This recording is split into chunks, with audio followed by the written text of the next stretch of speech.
In this tutorial, we're going to talk about lists. We use lists whenever we want to represent a list of values, like a list of numbers or a list of strings.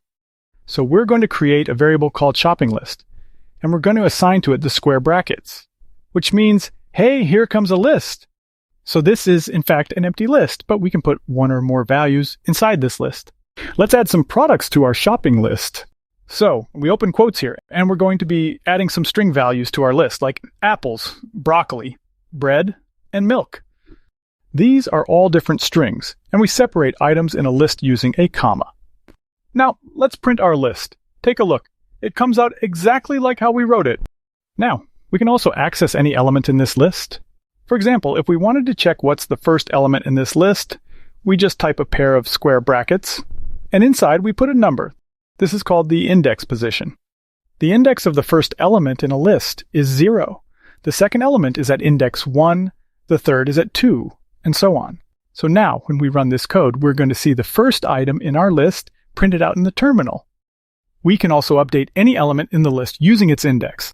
So let's say we want to change the value in the first position. So we type shopping list in 0, and we treat this like a regular variable. So we can set this to a new value, and we can assign any value we want here, not only numbers and strings. In fact, lists can contain any mix of different types, even other lists. Now let's print our list, and here is our updated list. So earlier we talked about how strings in Python are objects with capabilities. Well, lists are also objects, so they have a bunch of methods for adding items or removing them and so on. So if we type our list name followed by a dot, we can see all the methods available in a list object in Python. So we can add a new item at the end of this list using the append method. So let's do shoppinglist.append, and here let's add some cheese. Now let's print our list, and here is our updated list.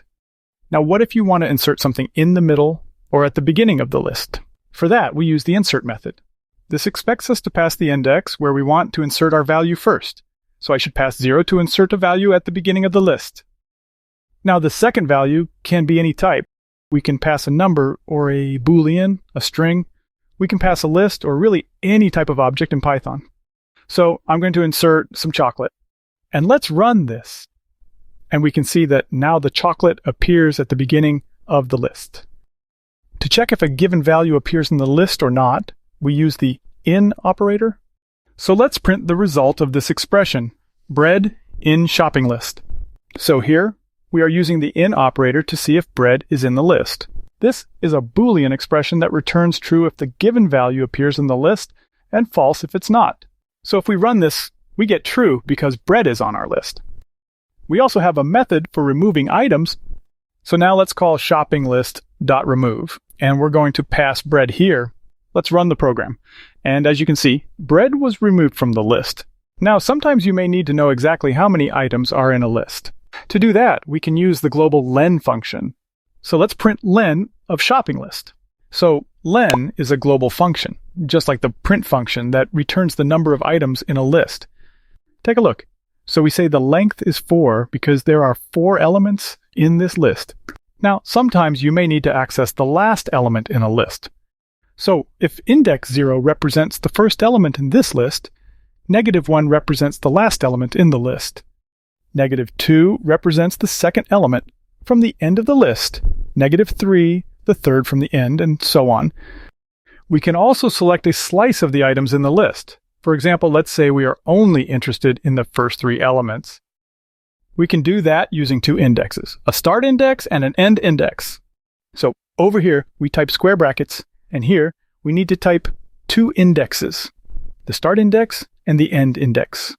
Our start index is 0, and the end index is going to be 3. So let's type 0, then a colon, and then 3. Now Python will return all the elements from the start index up to the end index, but not including the end index. So take a look. Here are the first 3 foods on our list. And by the way, this expression does not modify the original list. It returns a new list instead. So right after this statement, let's print our original list here. And we can see that it's not changed.